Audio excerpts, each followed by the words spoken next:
ایک دوسرے کو عزت دو، برداشت کرو۔ میرے نبی نے فرمایا بہترین مسلمان وہ ہے جو بیوی سے اچھا سلوک کرتا ہو، اور بیوی سے فرمایا میری شریعت میں سجدہ ہوتا تو بیوی سے کہتا خامند کو سجدہ کر۔ بہترین صدقہ اولاد کی تربیت ہے۔ پورا گھر میرے نبی نے نقشہ، ہر ایک کی قیمت بتائی۔ ماں تیرے قدموں تلے جنت، کہ کاش میری ماں زندہ ہوتی، تم دیکھتے میں کیا کرتا، میں عشاء کی نماز کے مصلی پر ہوتا، میں سورۃ فاتحہ پڑھ رہا ہوتا، ادھر سے آواز آتی میری ماں کی محمد، تو میں نماز توڑ کے کہتا لبیک اماں جان۔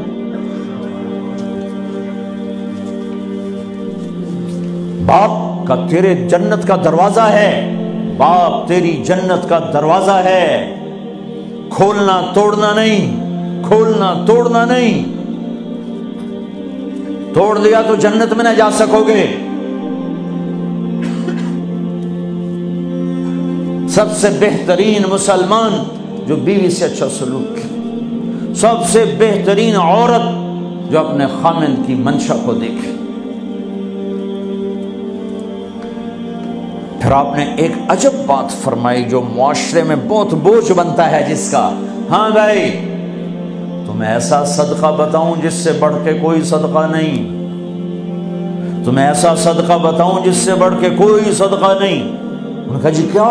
کہا الابنۃ المردودہ، جس کی بیٹی کو طلاق ہو گئی یا بیوہ ہو گئی اور گھر واپس آ گئی ماں باپ کے، یا ماں باپ نہیں ہے تو بھائی ہیں، وہ ایک بوجھ بنتی ہے ماں باپ پر بھی، اور بھائی تو ویسے ہی باغی ہو جاتے ہیں۔ میرے نبی نے فرمایا اس بچی پہ خرچ کرنا کائنات کا سب سے افضل صدقہ ہے۔ گھر، ایک گھر کیسے چلتا ہے؟ ہمارے ہاں پنجاب، سندھ، بلوچستان سرحد میں بہنوں کو وراثت میں کوئی حصہ نہیں ملتا، سب بھائی کھا جاتے ہیں۔ میرے نبی نے فرمایا جس کو اللہ نے 2 بہنیں دیں اس نے ان کا حق ادا کیا، شادی کی حق ادا کیا۔ ماں باپ کی وراثت میں سے ہوتا ہے، اگر میں نے کوئی خود کمایا ہے اس میں بہنوں کا حق نہیں، ماں باپ سے اگر 1 روپیہ بھی آیا ہے تقسیم کیا جائے گا۔ جس نے بہنوں کا حق ادا کیا، شادی کی حق ادا کیا، اس پہ جنت واجب ہو گئی۔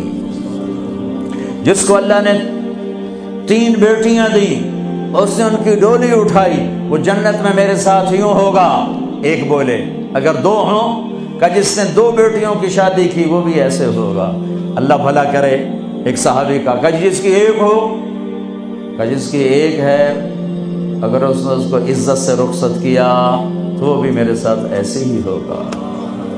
پھر کئی بچیوں کو طلاق پڑی ہے کہ اس کو بیٹا نہیں ہوتا۔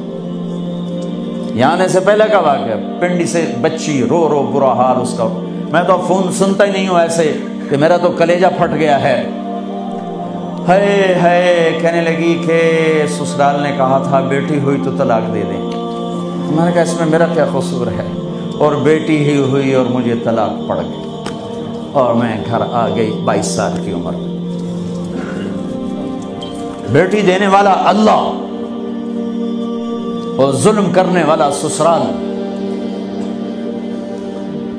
میرے نبی کو اللہ نے بیٹے دے کے اٹھا لیے، قاسم اٹھا لیے، عبداللہ اٹھا لیے، ابراہیم اٹھا لیے، 4 بیٹیاں دی، 3 زندگی میں اٹھا لی، زینب، ام کلثوم، رقیہ، تینوں آنکھوں کے سامنے چلی گئیں۔ فاطمہ سے نسل چلی، آپ نے فرمایا لوگوں کی نسل بیٹے سے چلتی ہے، میری نسل میری بیٹی فاطمہ سے چلی۔ اس لعنت کو دھویا۔ عورت کا کیا قصور ہے اگر اس بیچاری کو بچیاں ہو رہی؟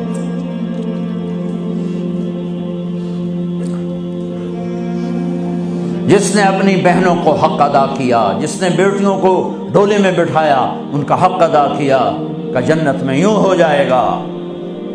بہنوں کو دینا اتنا ضروری ہے، حرام ہو جاتی ہے روٹی۔ میں نے مولانا جمشید صاحب میرے استاد ہیں، میں نے ان سے تفسیر پڑھی۔ میں ایک دن شہد کی بوتل لے کر گیا، پرانی بات ہے 76-77۔ میں نے کہا حضرت یہ ہدیہ ہے۔ فرمایا کہاں سے لائے ہو؟